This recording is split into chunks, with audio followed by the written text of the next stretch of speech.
When Jasmine Crockett confronted Justice Neil Gorsuch over a $500,000 land deal right in the middle of a live congressional hearing, in just 7 explosive minutes, she unveiled buried evidence, forced Gorsuch to recuse himself, and triggered the first criminal investigation in history against a sitting Supreme Court justice. Washington fell silent. Congress held its breath. America erupted. In a city built to protect silence, only one woman dared to speak and shook the very pillars of American justice. What did Jasmine say that brought a Supreme Court justice to his knees? Stay with us. This is a story worth every second of your time. It was just after 9 a.m. when the nation held its breath. Inside the marble halls of the U.S. Capitol, camera flashes cracked like gunfire as room 2141 prepared for history. This wasn't a routine oversight. It was a reckoning, a live public hearing on the ethical conduct of the United States Supreme Court, broadcast into millions of homes.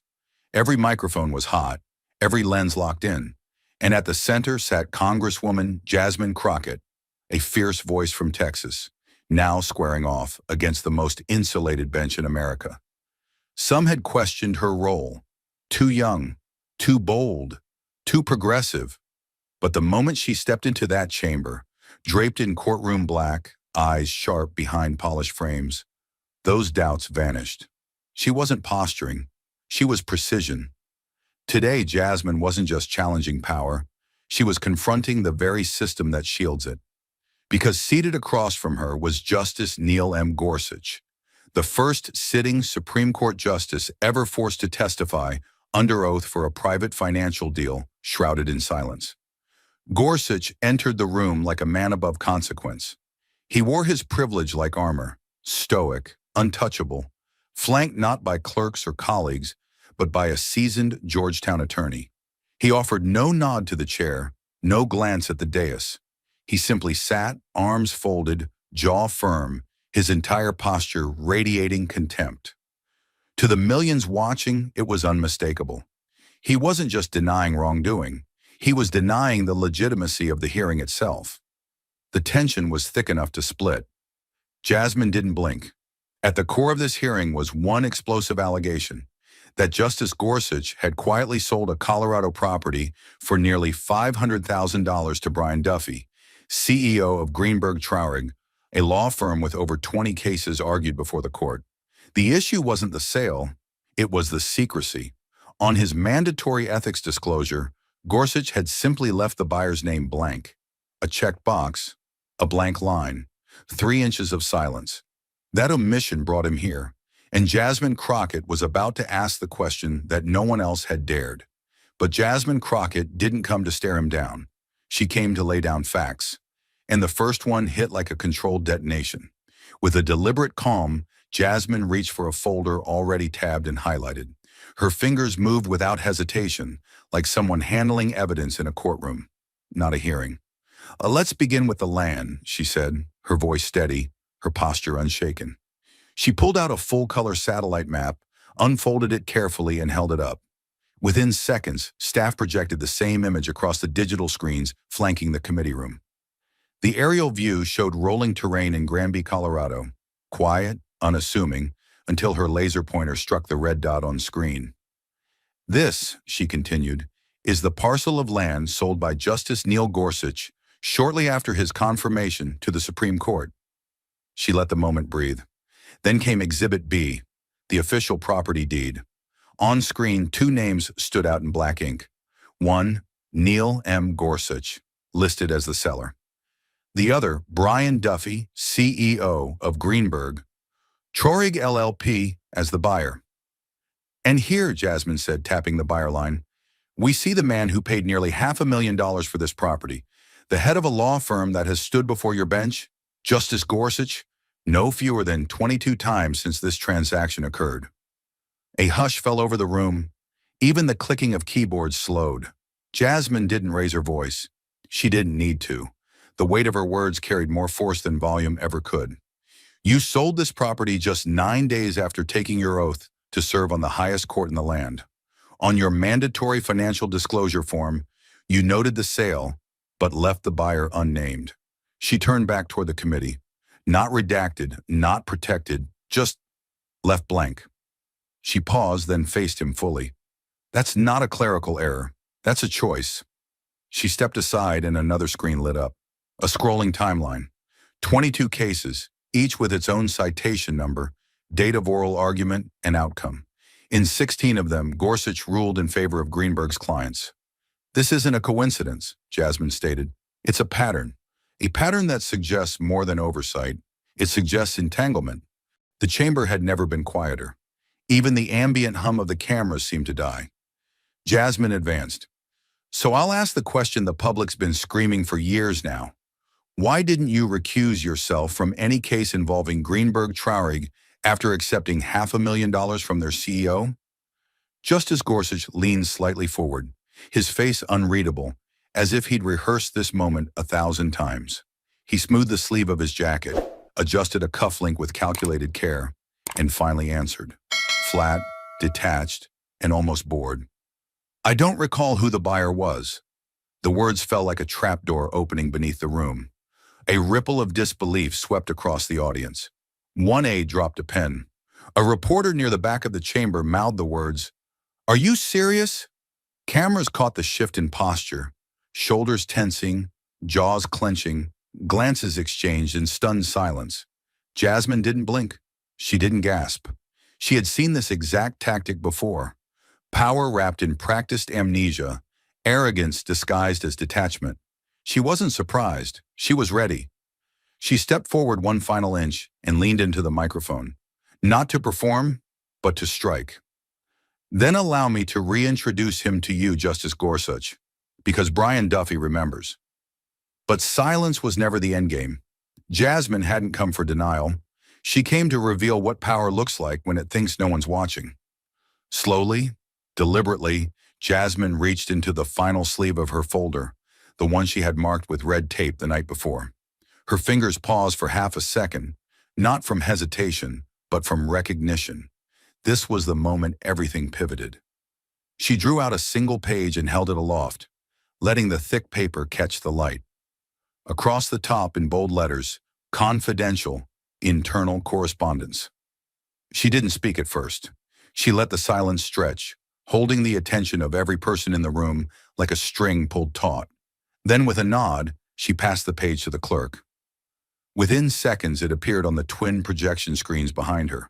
A black and white email from Greenberg Traurig's internal server. A real-time freeze frame of something no one was ever supposed to see. It was dated just 5 days before the land sale close. The sender, Brian Duffy. The subject, Gorsuch deal, confirmed. And then in plain text, cold, clinical, unmistakable, Chot deal voy Justice Gorsuch, Kuan Jiao Tunai Se Ko Loi Trong Vu Saptoi. No code, no euphemism, just the raw mechanics of a transactional justice system, written by the CEO of a firm that had cases pending before the very man he had just paid. The impact was immediate and electric. You could feel the pulse of the room change. Reporters sat up straighter. Staffers froze mid-note. One junior aide whispered something to his supervisor, but never got an answer. Even some of the more seasoned representatives exchanged glances that suggested finally that this hearing was no longer politics. It was something closer to betrayal.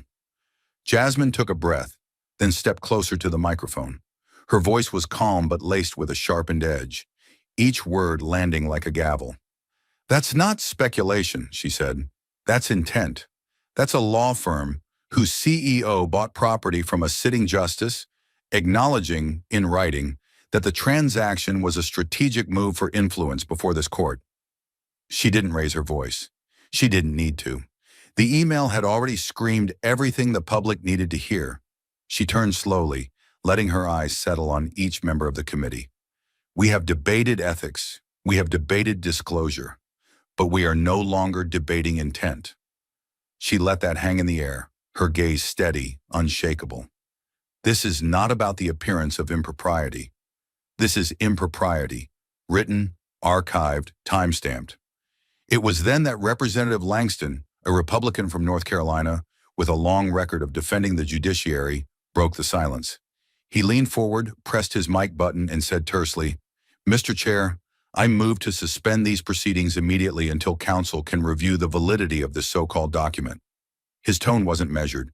It was shaken, defensive, not out of confidence, but out of fear that this hearing had just crossed the line from uncomfortable to undeniable. Jasmine didn't turn to him. She didn't blink. She kept her eyes on Gorsuch, whose face remained stony, but his fingers were now drumming slightly against the table. "No," she said, not loudly, just clearly. Then she lifted her chin, and the words came like a blade. "No one leaves this room. Not today. Not when justice is being auctioned off in email chains and real estate closings." Her voice carried the weight of every American who had ever been told the system was too complicated to challenge. If influence can be bought for $500,000, then the rest of this country deserves to know the going price of its constitution. The room froze. No one spoke. The email still glowed on the screen behind her. And for the first time, the silence wasn't just procedural. It was the kind of silence that follows when people realize they've seen too much to ever pretend they didn't. But power, when cornered, doesn't concede. It lashes out. And what came next wasn't a defense. It was a contemptuous dagger aimed straight at her spine. Justice Gorsuch leaned back in his chair, his jaw clenched just enough to register disdain without showing emotion.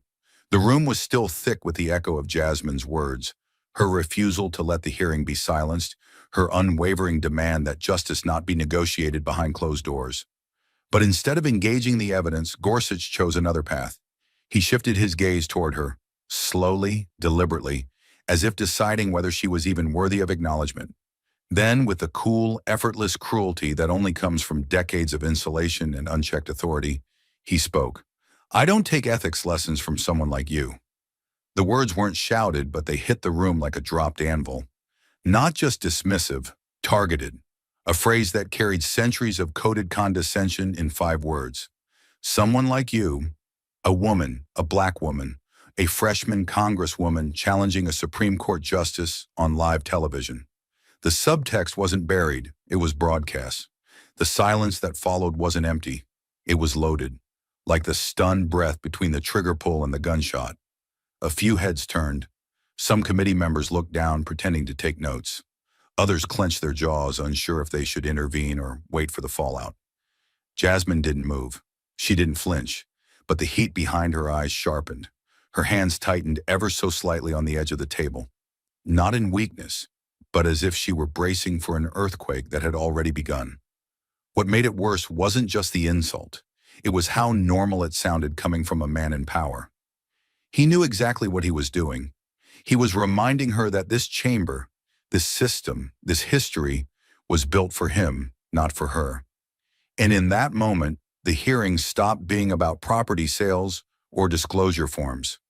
It became something far older, far uglier, a trial of who gets to speak truth to power and who is expected to be silent. The insult didn't just hang in the air. It calcified centuries of exclusion into one smug sentence. But Jasmine didn't rise to his bait. She rose above it. She didn't blink, didn't flinch. Instead, Jasmine Crockett leaned in just a fraction, letting the silence carry her power before she spoke. Her voice, when it came, was controlled, not cold, but sharpened. Every syllable sounded like it had been tempered by history, personal and collective. There was no tremor, no hesitation, just clarity. "People like me," she said, locking eyes with him, her tone steady and slow, "are exactly why you're sitting in that witness chair today." The room didn't move. Even the cameras stopped clicking, as if technology itself understood the weight of what had just been said. It wasn't just a rebuttal, it was reclamation. 5 words of condescension had been answered with 15 words of unflinching truth. He had tried to make her presence small. She reminded him it was the very reason he had been summoned. But she wasn't done. She turned to her binder again, this time flipping to a printed congressional voting record. She slid a highlighted page from its sleeve and raised it so the chair could confirm it for the record.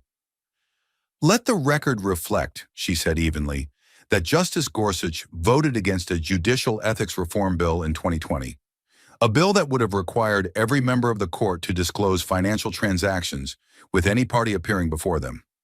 She didn't rush the words. She wanted them to land, each one like a hammer on marble. Behind her, the screen lit up with the bill's title and summary. No spin, no interpretation, just the facts. Cold, unmovable, and devastating. And now we see why, she continued. Her voice didn't rise. It deepened, anchored by something heavier than outrage. Conviction. You didn't just oppose transparency, you actively protected your own silence. Her tone hardened. And in doing so, you told the American people that Supreme Court ethics are optional. That disclosure is beneath you. That justice doesn't require daylight. She paused, not for effect, but because the truth needed room to breathe. She wasn't just calling out a vote.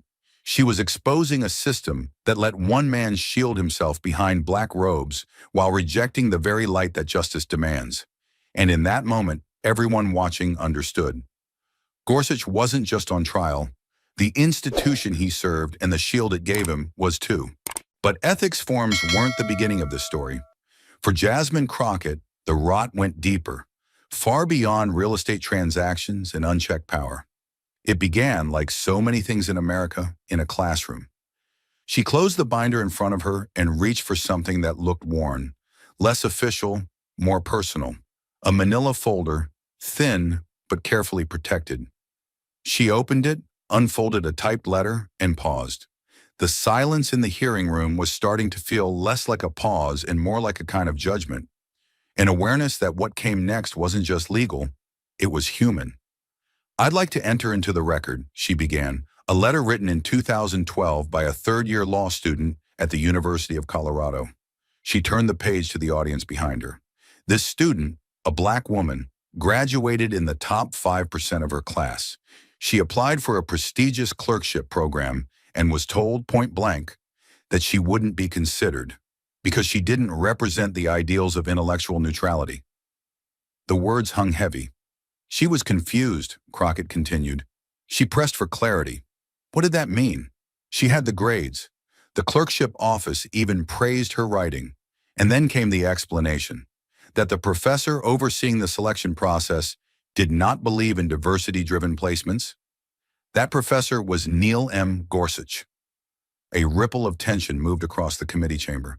Just as Gorsuch shifted slightly in his seat, he didn't speak, but his hands tightened on the edge of the table. She wasn't rejected because she lacked the credentials. She was rejected because she was the credentials, just wrapped in the wrong skin, from the wrong zip code, carrying the wrong last name. Jasmine's voice didn't shake. It cut, slowly and precisely. And here's what matters. That woman never went on to clerk at any court. She ended up abandoning constitutional law entirely. Today, she teaches civics at a public high school in Denver. She tells her students that the system isn't broken. It's working exactly as it was built. There was no applause, no gasp, just stillness, because everyone in the room knew what had just been laid bare. Not a scandal, but a pattern. Jasmine stepped closer to the mic. Her eyes didn't leave Gorsuch's face. "You see, this isn't new. Your disregard for accountability, your indifference to transparency, your belief that justice is reserved for the few, it didn't begin with your robe. It began long before. In the halls of academia, in rejection letters that no one ever questioned. It began with who you believed was qualified to enter your chambers." She gestured toward the gallery. And let's be honest, she's not the only one. There are dozens, maybe hundreds of stories just like hers. They don't make the news. They don't get televised hearings. But they're out there, breathing proof that judicial bias doesn't always wear a name tag. Sometimes it's coded in a look, a shrug, a closed door. Then she paused. Not for drama, but because she needed to. "My colleagues," she said, turning briefly to the other members of the committee, "we've spent this morning asking whether Justice Gorsuch's financial silence was a breach of ethics. But how can we trust the ethics of a man who spent decades believing that diversity was a threat to excellence, not part of it? How can we trust judgment built on exclusion?" The question didn't need an answer. It was already echoing in the minds of those watching. Outside, a low rumble began. It wasn't thunder. It was protest. The first chant started faint, just a few voices, but they grew louder by the second. Through the windows, security could be seen shifting positions. Phones buzzed quietly along the desk line as staff received updates from the Capitol perimeter. Hundreds had gathered, signs were up, flags waved, and the words could be made out clearly now. Not above the law. Recuse or resign. We remember the door you closed. Inside, Jasmine barely reacted. She had expected this, planned for it. Not the protest, but the truth breaking through. They're not here for drama, she said softly. They're here because they've seen this movie before. The one where the man in the highest office pretends his decisions are pure when they've been poisoned from the start. She reached for the microphone again and said, with finality, "You didn't just deny one student an opportunity. You denied generations of Americans the belief that their brilliance would be enough, that their talent alone could open the door." Justice Gorsuch still hadn't spoken, but for the first time all morning, his expression shifted. Not guilt, not fear, but something colder. Calculation. The room could feel it. This was no longer about rules. It was about what kind of power the country would tolerate and what kind it would finally reject. As the chants outside grew louder, the hearing took on the air of something far bigger than any bill or vote. This was legacy on trial. Not just his, but the court's, the country's, and Jasmine Crockett, standing with her hands on the desk, surrounded by records, silence, and the sound of truth outside the walls, was no longer just questioning a justice. She was interrogating the system that made him inevitable. But Jasmine Crockett wasn't there to just recount injustice. She came to rewrite the rules that allowed it to fester unchecked. She exhaled, not from fatigue, but from control, and reached beneath the desk for the leather folio she had carried with her since that morning. It had no seal, no gold trim, no flashy cover, just clean lines and quiet gravity. She placed it gently on the table, unclipped the flap, and opened it with the solemnity of someone unveiling not just policy, but memory. Inside was a single document, freshly printed, unsigned, but historic in intent. She held it with both hands as if the weight of the pages somehow mirrored the weight of what she was about to do. She looked to the chair of the committee and spoke clearly. "Mr. Chair, with your permission," she said, "I would like to formally submit the Judicial Accountability Act for immediate committee consideration." There was a pause, not long, but deep. One of those moments when even the hum of air conditioning seems to stop, and everyone senses that something irreversible is about to begin. Eyes lifted, aides leaned closer. Reporters instinctively raised their cameras as if expecting flashpoints before the fire. Crockett didn't wait. She slid the document forward into the spotlight, her voice firm but focused.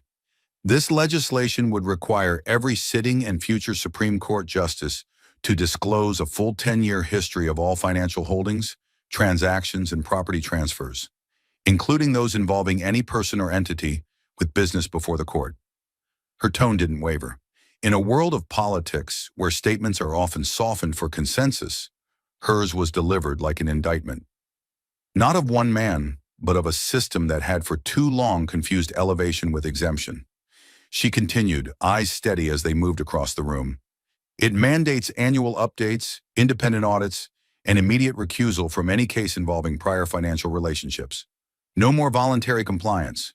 No more selective transparency. No more hiding behind a robe while the people fund your silence." It was a cascade of language sharpened by lived experience. Not theoretical, not distant. This was a woman who had seen injustice up close and was now setting conditions under which it would no longer thrive quietly in legal gray zones. Each clause was a response to every evasion she had just spent hours exposing. She paused, but not to grandstand. This was her style. Deliver the blow, and then let the truth settle into the bone. The room was silent now, except for the faint clicking of laptops catching up to the magnitude of what had just been said.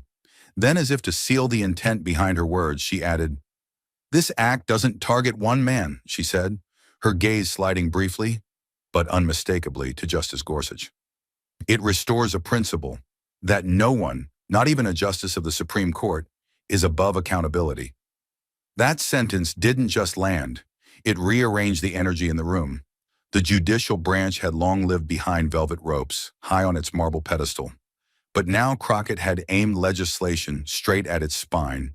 and done so in daylight, in front of cameras, with her name on every word. And the setting mattered. She hadn't introduced this quietly in a closed-door rules committee. She hadn't sent it to a staffer in an email to float among party strategists. No, she had launched it in the heat of a live national hearing, while the very embodiment of judicial opacity sat just a few feet away. This was not politics. This was clarity. But power rarely yields to truth without a fight. And in that chamber, resistance came not in silence, but in fire. The veneer of detachment shattered. Until that moment, Justice Gorsuch had sat like a man cloaked in marble, unshaken, unbothered, untouchable. But now the pressure cracked the surface. He leaned forward, not out of formality but fury, his voice no longer cool but sharpened with disdain. His words came fast, each one flung like a gauntlet across the table. "This is not reform," he spat, his tone clipped and rising. "This is a politically motivated stunt, a retaliation disguised as accountability." It wasn't just a denial, it was an indictment of the hearing, of the process, of Jasmine Crockett herself. This is not about ethics. It's about targeting judicial independence. It's political retribution dressed up as transparency. The room tensed, not from the volume, but from the desperation behind it. For hours, Gorsuch had hidden behind carefully composed silence, a portrait of indifference. But now that silence had curdled into defiance. Not principled resistance, but panic dressed in righteous robes. His sudden outburst wasn't the stance of an innocent man. It was the reflex of someone who felt the floor beginning to give way beneath his feet. Jasmine didn't flinch. She didn't interrupt. She simply sat still, eyes fixed on him. Not in confrontation, but in confirmation, as if the moment had said more than his words ever could. And then, almost as if summoned by the heat in the room, a quiet shift occurred. A congressional staffer moved toward the chair with a sealed envelope. Plain, no markings except one. Confidential. The chair accepted it wordlessly, sliced it open with a letter opener, and read. His brow tightened. Then his eyes moved to the committee's general counsel, who leaned in quickly, reading over his shoulder. A decision was made in a breath. Without warning, the chair tapped his microphone. Staff will project the document received for immediate committee review. The screen behind the witness table flickered. Text appeared. At the top, confidential whistleblower declaration, verified. And then the opening line, stark and precise. In March 2017, Justice Gorsuch knowingly delayed issuing a ruling in Case 17-1263 to ensure his personal real estate transaction could close without press scrutiny. The oxygen seemed to drain from the room. It wasn't just shocking, it was surgical. The document went on. The anonymous source identified themselves only as a former staff attorney for the Supreme Court, someone with direct access to the internal case calendar and decision workflows.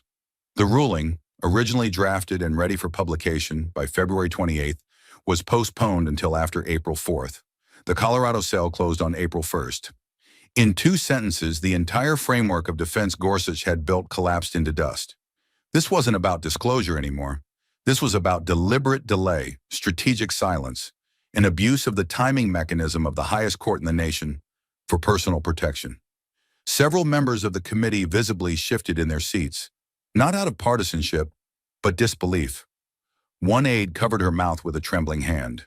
A journalist in the gallery fumbled to refocus their lens, as if realizing in real time that the story had just changed shape. And still, Jasmine Crockett said nothing. She didn't gloat. She didn't move. Her stillness was a power all its own. The weight of this moment didn't need commentary. It needed witness. Gorsuch tried to speak, but his mouth hung half open, no words formed. His fingers tapped once on the table, then stopped, as if realizing even the sound betrayed him now. The chair cleared his throat. "The witness will remain silent," he said. His tone, measured until now, was unmistakably steel. "This chamber is now in possession of whistleblower testimony directly implicating potential judicial misconduct. Further responses must be submitted in writing." In that instant, the dynamics flipped completely. Gorsuch was no longer a participant in the hearing. He was a subject of active investigation, And the room, once tilted in reverence toward his title, was now bracing itself to absorb the truth beneath his robe. Outside, the chants had grown louder, but inside, the silence felt heavier than sound. A line had been crossed. Not by a bill, not by a voice, but by a fact, a buried fact that had clawed its way to the surface. And now there was no going back. The screen dimmed, but the damage was done. Gorsuch's silence had spoken louder than any denial, and the room was already shifting from revelation to reckoning. The chair's gavel struck once, sharply, decisively. The sudden echo startled even the aides lining the back wall.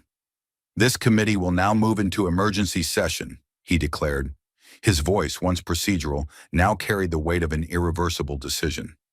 "Pursuant to House rules and the urgency of the evidence presented, we will vote on the immediate referral of this matter to the Department of Justice for formal investigation." Gasps didn't ripple. They cracked. Even for Washington, this was rare. This wasn't censure. This wasn't symbolic. This was a direct pipeline from legislative scrutiny to criminal accountability. The kind of vote usually whispered about behind closed doors, now playing out live on national television. Jasmine Crockett remained still as the committee clerk distributed one-page ballots, simple, stark, labeled Referral Motion, DOJ, Justice N. Gorsuch. No fanfare, no speeches, just names, pens, and silence. The members wrote quickly, some with trembling hands, others with tight jaws and steady resolve. This wasn't just about Gorsuch anymore. It was about the precedent. If the court could no longer police its own, Congress had to, and in that truth lay a dangerous, necessary power shift. From the corner of the hearing room, a C-SPAN producer counted down in hushed tones. Cable news had gone to split screens, half the country watching the vote, the other half watching legal analysts scramble to rewrite what tomorrow's headlines would mean. The entire nation, it seemed, was suspended in that long, slow breath between action and fallout. Then came the count. The clerk stepped to the microphone, voice careful, clear. On the motion to refer the testimony, exhibits, and all related materials regarding Justice Neil M. Gorsuch to the Department of Justice, she paused, glancing toward the chair, who gave a slight nod. The vote is recorded as 11 in favor, 2 opposed. The motion passes. For a heartbeat, there was no reaction, just quiet disbelief, the kind that only follows institutional rupture, when a chamber built to preserve power decides at last to challenge it. Then came the sound, not from the committee but from beyond the walls, outside the Capitol, where thousands had gathered. A wave of cheers, chants, shouts. The walls didn't shake, but the atmosphere did. It was as if history had cracked open just wide enough to let truth fall through, and the people felt it. Not justice yet, but the possibility of it, and that alone was enough to turn sidewalks into epicenters. Inside, reporters were already shouting questions across the aisle. "Congresswoman Crockett, will you demand recusals in pending cases? Do you believe this is grounds for impeachment? What does this mean for the legitimacy of the court?" But Jasmine didn't respond. She stood slowly, collected her papers, and placed them neatly back into the leather folio that had started it all. She didn't grandstand. She didn't wave. She walked quietly, deliberately, through the doors and into the hall, where America was waiting. By the time she reached the marble rotunda, the news cycle had detonated. CNN's lower third blazed, "Breaking. Gorsuch referred to DOJ for criminal investigation." MSNBC cut live to a constitutional law professor. Fox News switched to DEFCON 1, calling it a partisan coup. Twitter surge. Judicial crisis, Josh Crockett doctrine, and Kosh Supreme for sale trended globally within the hour. And deep inside a private conference room at Greenberg-Traurig headquarters, the legal team had already been summoned, because the next blow was swift and brutal. At 4:11 p.m. Eastern, Bloomberg broke the story. Markets react to Gorsuch scandal. Greenberg-Traurig stock plummets 17% in first hour of after-hours trading. By 7:30 p.m., they had lost over $900 million in market valuation. Institutional investors began dumping shares, citing integrity risk. Internal emails leaked. Top clients expressing concern about future litigation exposure. One message titled Urgent PR Directive read, "We cannot be linked to unethical influence over the Supreme Court. Mitigation strategy required. Terminate any current DC advisory contracts. Full audit of executive communications requested by morning." By dawn, legal columnists were comparing it to Arthur Andersen post-Enron. Not because of criminal charges, those hadn't come yet, but because the illusion of proximity had become liability. A firm that had once bragged about access now found itself radioactive. Back on Capitol Hill, the House Judiciary Committee issued its public statement just before midnight. It was only 2 paragraphs long, but every word was chosen with surgical intent. The committee has voted in accordance with its constitutional duty to refer credible allegations of judicial misconduct to the Department of Justice. The integrity of the American legal system requires transparency and accountability at all levels, even the highest. The American people deserve nothing less. And beneath that statement, one name stood out in bold. Submitted by Representative Jasmine Crockett, TX30. It was the final punctuation mark on a day that would be taught in law schools for decades.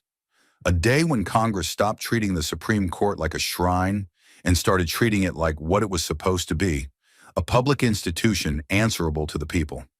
For Jasmine Crockett, though, it wasn't celebration. It was confirmation. She hadn't come to tear something down. She had come to expose what was already rotting beneath the robes. And now that it was out in the open, the real work, the dangerous work, was just beginning. Because referring evidence was only the first step. The question now was whether justice, real, untouchable, unbought, had the courage to walk through the door she had just kicked open. But once a wall cracks in public view, it doesn't take long for the pressure from inside to finish what the outside began. The blow from Congress was loud, but what followed inside the hushed marble corridors of the Supreme Court was something far more devastating. It came in silence, in glances, in doorways left slightly ajar.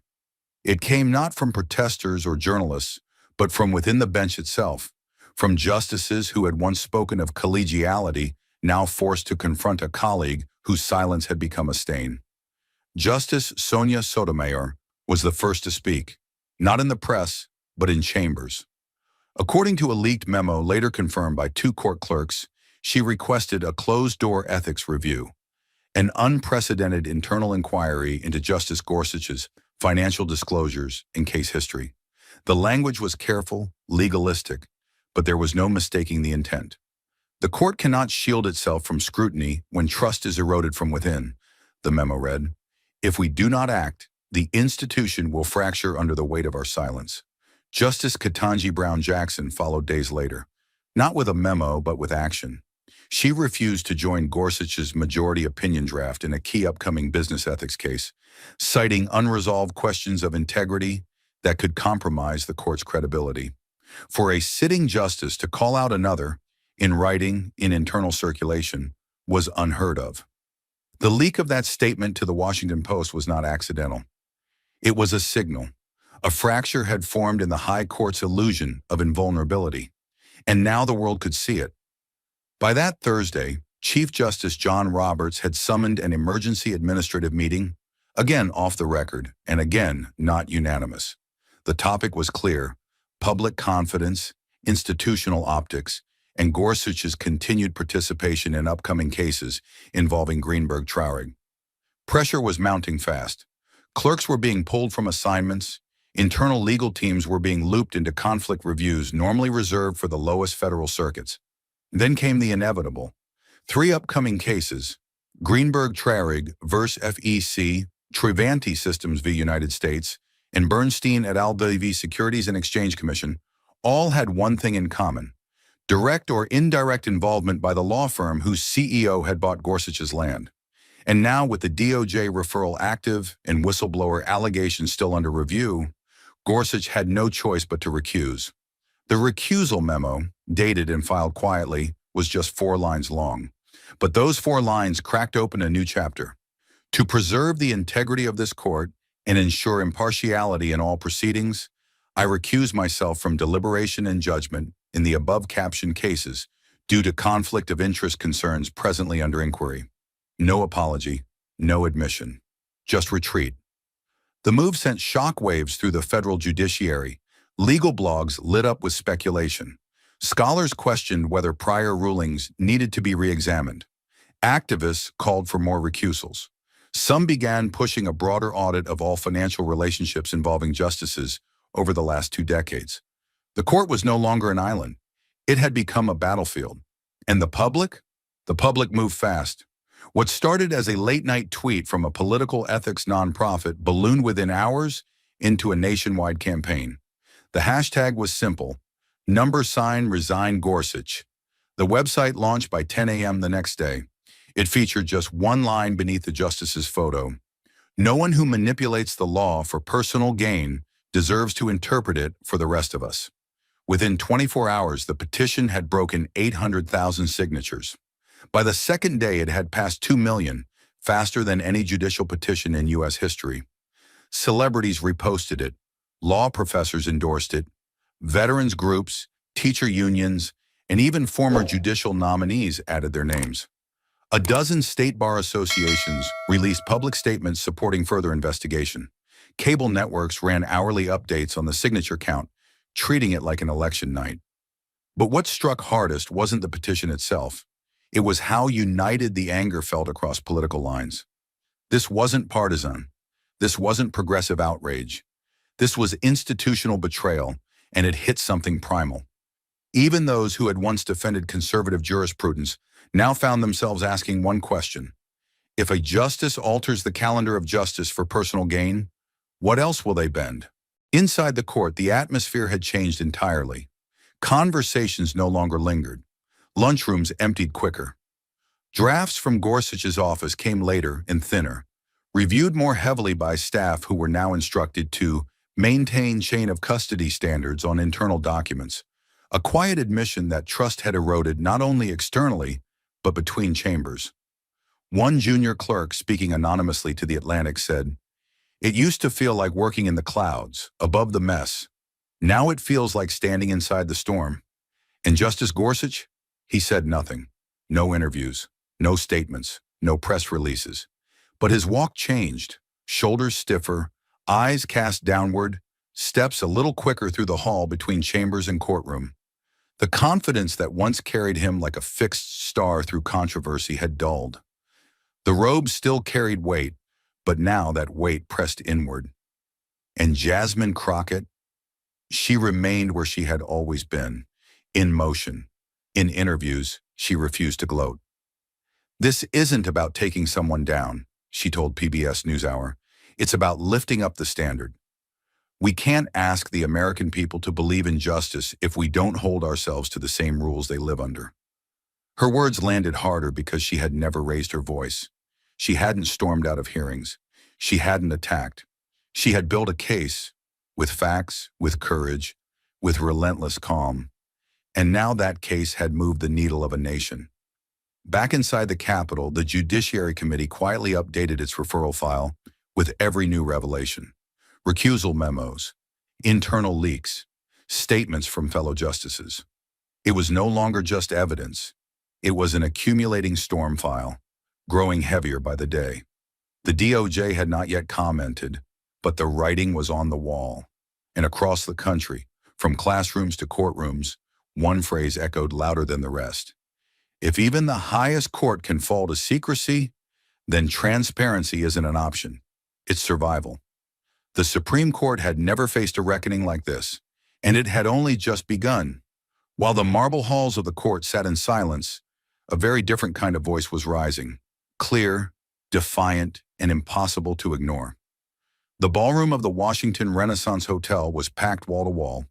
Over 3,000 law students, junior attorneys, public defenders, and newly minted JDs had flown in from across the country for the National Young Lawyers Conference. But this year, no one was there for the workshops or the networking brunch. Every chair, every staircase, every square foot of standing space was taken by people who wanted one thing: to hear Jasmine Crockett speak. The lights dimmed. The crowd fell into a hush that felt more like a held breath than polite anticipation.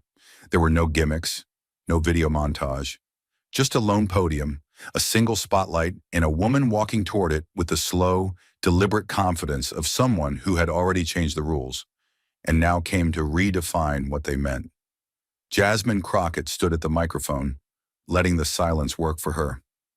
No teleprompter, just a few handwritten note cards she barely glanced at. Her voice when it came was low and steady, the kind of quiet that commands a room without ever asking.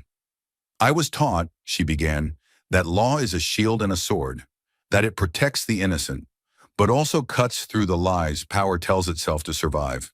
She paused. But too often the sword is kept sharp while the shield is left to rust. We defend institutions. We forget to defend the people they were built for. There were no interruptions, no coughs, no shifting in seats. Just thousands of future lawyers, judges, and scholars locked in. Because this wasn't a speech. It was a call to memory and a call to arms. You've watched what's unfolded, she said, her tone tightening just enough to signal that this part was personal. You've seen what happens when those who interpret the law believe they are above it, when they think transparency is a threat, when they believe silence is the same as integrity. Her voice rose, not loud but heavy. But here's the truth. Justice is not a lifetime title. It is a lifetime responsibility. The room didn't erupt. It exhaled, like a collective release of breath from a generation raised to believe they had to wait their turn. They had just been handed a sentence that didn't just critique the system, it redefined its moral contract. Justice is not a lifetime title. It is a lifetime responsibility. Cameras clicked. Phones rose. Journalists scrambled to type the quote before it exploded. And exploded it did. By the time she walked off stage, no music, no confetti, just applause that refused to end. The phrase had already reached social media. Within 10 minutes, it was trending globally. Clips from the speech went viral across TikTok, Twitter, and YouTube. Edited versions, some overlaid with slow-motion black and white filters and piano chords, hit over 1 million views by sunset. Law students began carving the quote into their phone cases. Professors printed it on their syllabi. One mural artist in Philadelphia painted it across a brick wall in blue and gold, with Crockett's silhouette beside it, chin raised. And then came the headline that caught fire. The next RBG, Jasmine Crockett's historic speech redefines the modern court. It wasn't a stretch. Young women, especially black and brown women in law schools, began calling her the Ruth Bader Ginsburg of our era. Not because she had the same legal path, but because she had a voice that could cut through marble. One that carried both memory and vision. One that didn't ask for justice. It demanded it with receipts, with fire, and with composure. By midnight, a new hashtag had emerged, started by a third-year law student from UCLA, #Crockett Doctrine. It was meant as a joke, a half-sarcastic take on legal theories gone viral, but it caught like dry grass in August. The hashtag became a rallying cry. Tweets flooded in. The Crockett Doctrine, speak truth to the highest power, even when it's dressed in robes. The Crockett Doctrine, ethics aren't optional, they're oxygen. The Crockett Doctrine, if the people can't question the court, then it's not justice, it's monarchy. Memes followed, so did opinion columns.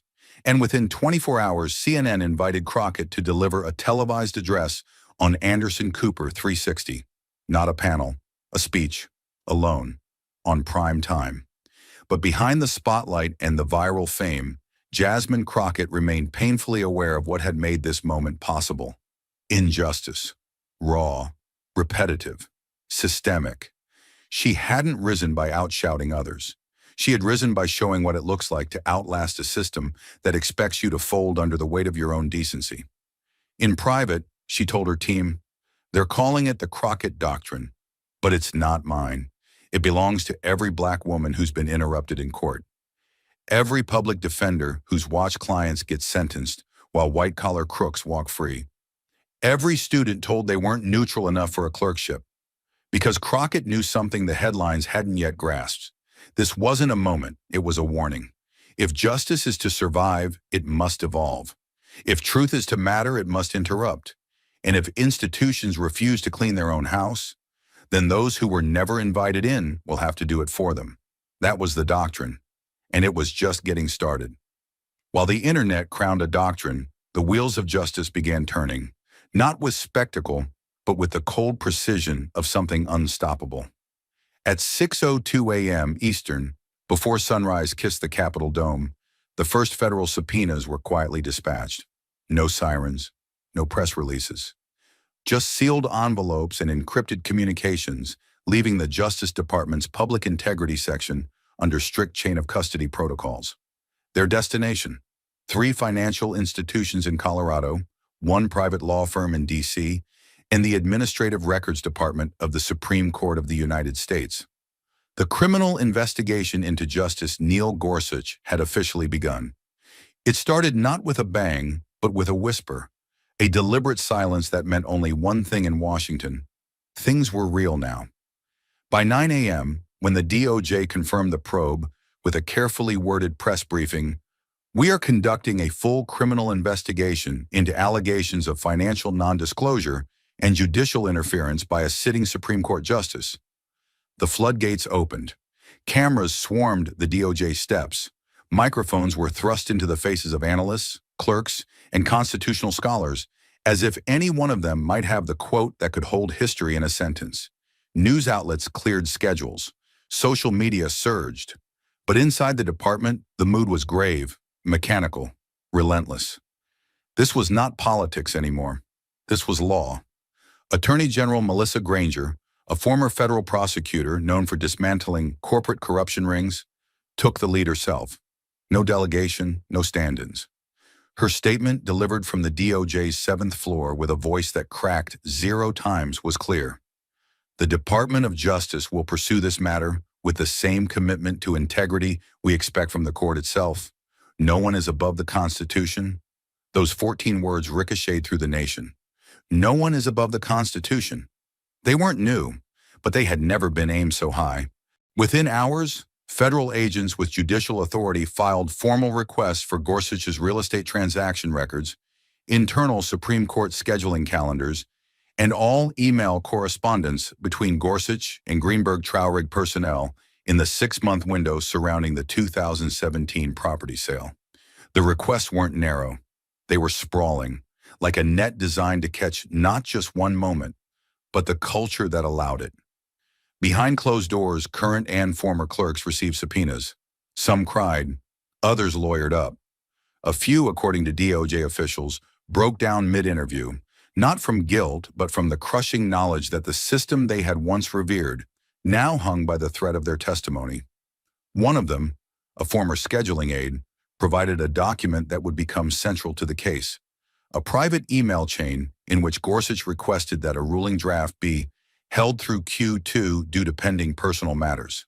The draft, the same ruling in Case 17-1263, the one delayed until after the Colorado land deal had closed. The timeline was no longer theory. It was now a digital trail, admissible and time-stamped, one that formed the backbone of a criminal case that could forever change the boundaries of judicial immunity. Meanwhile, on the steps of the court, silence loomed like scaffolding. Gorsuch issued no statement. His legal team, however, filed an early motion accusing the DOJ of executive branch overreach against the independence of the judiciary. But no one in the public bought it. Not after the whistleblower, not after the recusal memos, not after the vote, not after the image of Jasmine Crockett, still resonant in memory, reminding the world that responsibility and robe were not the same thing. By the second day of the investigation, the tone in Washington had shifted. This wasn't just a scandal anymore.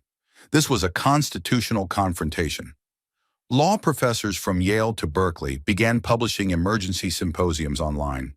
Editorials clashed. Is this the end of judicial impunity? The fall of the robe? Jasmine Crockett and the age of accountability? And yet, in the middle of the noise, the injustice that had sparked it all still lingered. Because through it all, through the hearings, the recusal, the social explosion, the DOJ probe, Jasmine Crockett had received death threats. Hundreds. Her security detail was tripled. Her office had to be swept twice a day. She hadn't seen her family in weeks. Some of her own colleagues stopped making eye contact in the hallway, afraid of what it might cost to stand too close to fire. That was the price of truth. That was the toll of being first. And yet she kept showing up. When asked by a journalist outside the Capitol how she felt about the DOJ action, she answered without fanfare, "This isn't about revenge, it's about repair." But inside, the cost was real, because what happens when you shine a light into the highest room of power is that you don't just expose the corruption, you expose who allowed it to grow. And not everyone is ready to face the mirror. Back at the DOJ, forensic accountants had begun dissecting a decade of Gorsuch's financial disclosures. They cross-referenced asset movement with case assignments. And though no one said it out loud yet, some investigators were beginning to whisper the one word no one had dared to apply to the Supreme Court: conspiracy. Outside, rallies formed in real time, not against Gorsuch, against the idea that this could happen at all, that a lifetime appointee could sell silence, delay rulings, and expect no one to ask why. The justice system was not on trial. The myth of its untouchability was. And it was unraveling, one subpoena, one headline, one truth at a time. As subpoenas flew and institutions recalibrated, a quieter storm was brewing, one Jasmine Crockett never asked for, and one she had no intention of writing. The whispers started as a ripple, then swelled into headlines. Crockett for president? Draft Jasmine 2028. Gains steam. Across town halls and college campuses, the question turned from admiration into momentum. Political action committees began forming without her consent. Pundits on all sides, liberal, moderate, even conservative reformers, floated the idea that the woman who held the robe to the fire could now hold the country's highest office. Petitions were launched. Merch appeared overnight. A New York Times front-page poll showed 38% of likely voters would support her in a general election, unprecedented for someone who hadn't even declared. And yet the answer was already decided. She didn't call a press conference. She didn't hire a speechwriter. She didn't test the waters with vague language or exploratory committees. She did what only Jasmine Crockett would do. She went on record, live, alone, and unfiltered. PBS's Frontline had requested a closing interview, something reflective. Jasmine agreed, but only under one condition: no edits, no soft lighting, just the truth. The set was stark: an undecorated chair, a plain backdrop, no flag, no staged bookshelf. She wore navy, no jewelry. Her voice, though calm, carried the weight of someone who had walked through fire and come out stronger, but not untouched. The interviewer asked the question softly, almost cautiously, as if anticipating a pivot. With millions calling for you to run, will you consider a presidential campaign in the upcoming cycle? Jasmine leaned forward, not aggressively, but with clarity. Her eyes didn't blink. Her voice didn't rise. It simply cut through the moment like a scalpel. "I don't need to own the White House," she said. "I just need to keep clean the place where justice is spoken." There was no applause track, no dramatic music, just silence, and the sound of every viewer suddenly understanding what conviction looked like when it wasn't trying to sell itself. That moment broke the internet, not because it was showy, but because it was real. In a world of branding and ambition, someone had finally said, enough. That their power was rooted not in wanting more, but in protecting what still mattered. That not every victory ends with a crown. Some end with the quiet satisfaction of knowing you didn't let the system corrupt your name. The quote, her quote, became a tattoo, a poster, a pledge in law classrooms. "I don't need to own the White House. I just need to keep clean the place where justice is spoken." Within 12 hours, it was inscribed in Latin and carved onto the wall of a grassroots legal defense center in Detroit. Professors taught it next to Brandeis, Marshall, and Ginsburg.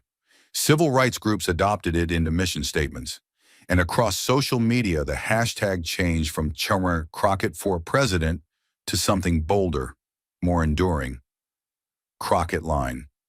Because this wasn't just a rejection of power, it was a redefinition of it. Jasmine Crockett became a symbol not because she sought the spotlight, but because she was willing to burn beneath it so others could see more clearly. She had walked into a courtroom stacked against her, faced down one of the most protected men in America, held firm under pressure, and never once blinked. She didn't climb the ladder to tear others down. She exposed the rot holding the ladder up and still chose to leave it standing for those who would one day ascend. Her story didn't end in a motorcade or a campaign ad.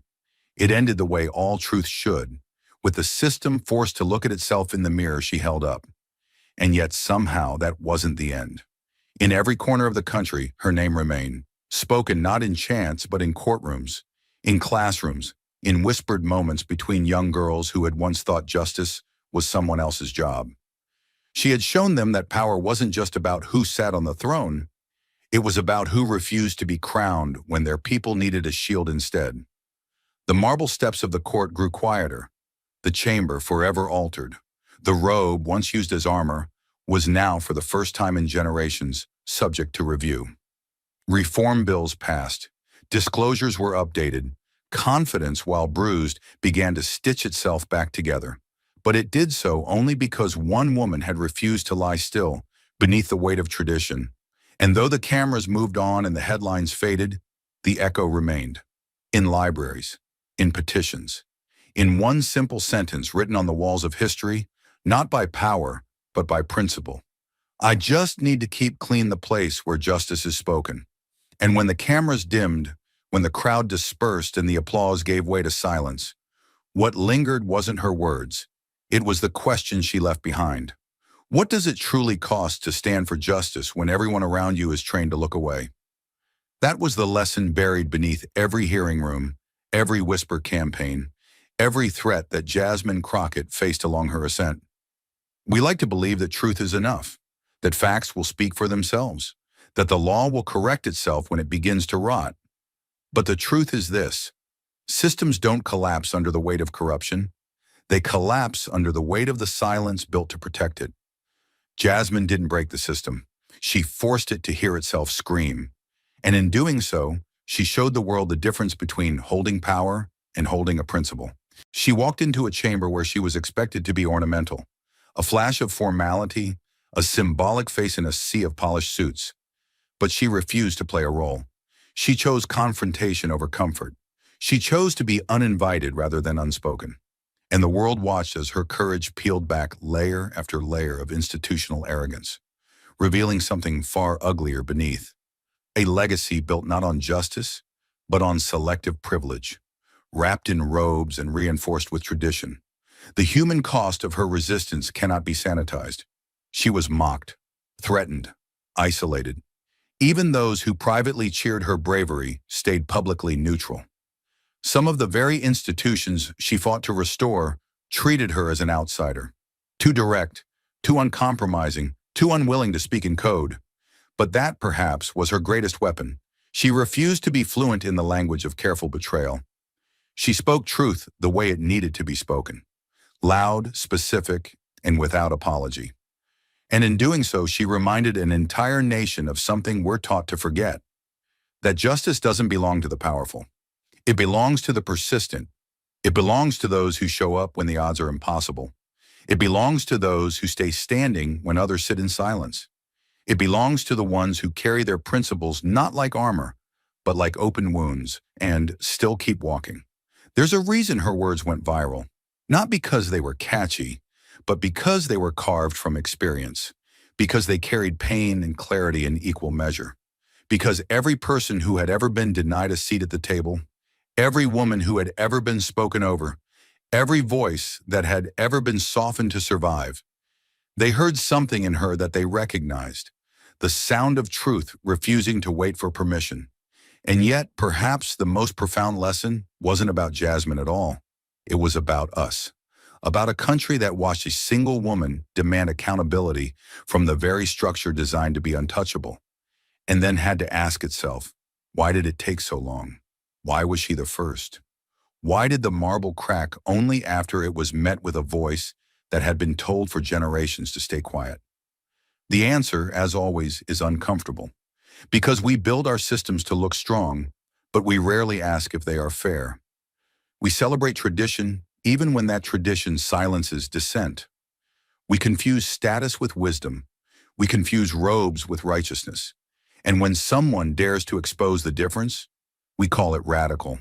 We call it divisive. We call it too much.